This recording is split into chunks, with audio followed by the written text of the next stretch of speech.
Genesis 39. Now Joseph had been taken down to Egypt.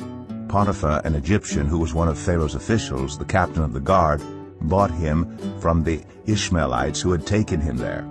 The Lord was with Joseph, so that he prospered, and he lived in the house of his Egyptian master. When his master saw that the Lord was with him, and that the Lord gave him success in everything he did, Joseph found favor in his eyes and became his attendant.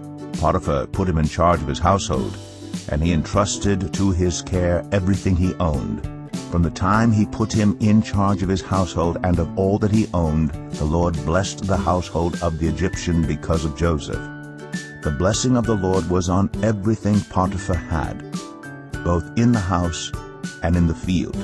So Potiphar left everything he had in Joseph's care. With Joseph in charge, he did not concern himself with anything except the food he ate.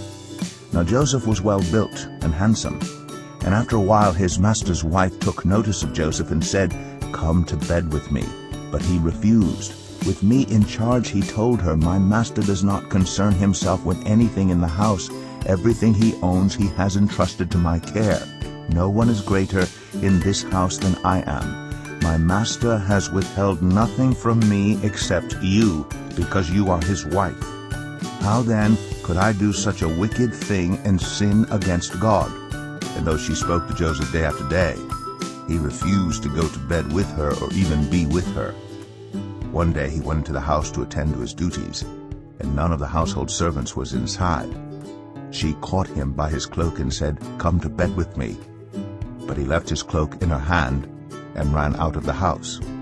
When she saw that he had left his cloak in her hand and had run out of the house, she called her household servants. "Look," she said to them, "this Hebrew has been brought to us to make sport of us. He came in here to sleep with me, but I screamed.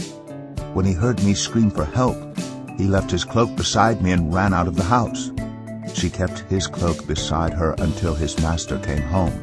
Then she told him this story: "That Hebrew slave you brought us came to me to make sport of me, but as soon as I screamed for help, he left his cloak beside me and ran out of the house." When his master heard the story, his wife told him, saying, "This is how your slave treated me." He burned with anger. Joseph's master took him and put him in prison, the place where the king's prisoners were confined. But while Joseph was there in the prison, the Lord was with him. He showed him kindness and granted him favor in the eyes of the prison warden. So the warden put Joseph in charge of all those held in the prison, and he was made responsible for all that was done there.